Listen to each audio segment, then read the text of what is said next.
BNP chairperson Khaleda জিয়ার ছোট ছেলে প্রয়াত আরাফাত রহমান কোকোর শাশুড়ি SUF মুকরেমা রেজা মারা গিয়েছেন। শনিবার রাত ৩:৪৫ রাজধানীর এভার কেয়ার হাসপাতালে তার মৃত্যু হয়। পরিবারের সদস্যরা এ তথ্য নিশ্চিত করেছেন।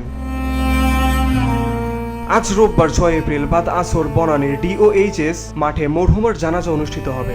এরপর তাকে বনানী কবরস্থানে দাফন করা হবে। তিনি 2 ছেলে ও 1 মেয়ে রেখে গেছেন। তার স্বামী HM হাসান রেজা 2017 সালে মারা যান। তিনি রাজধানী উন্নয়ন কর্তৃপক্ষ সাবেক DITর প্রকৌশলী ছিলেন। মুকরেমা রেজার বয়স হয়েছিল 71 বছর।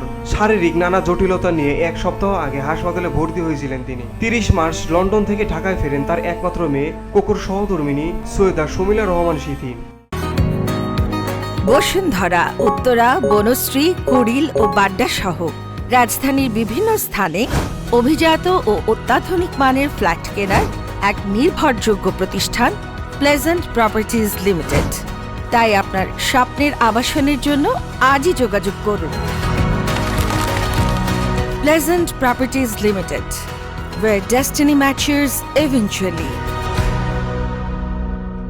মুকরেমা রেজার মৃত্যুতে বিএনপির ভারপ্রাপ্ত চেয়ারম্যান তারেক রহমান ও মহাসচিব মির্জা ফখরুল ইসলাম আলমগীর শোক প্রকাশ করেছেন।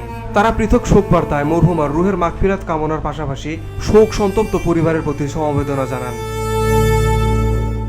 Beauty Bangla news desk.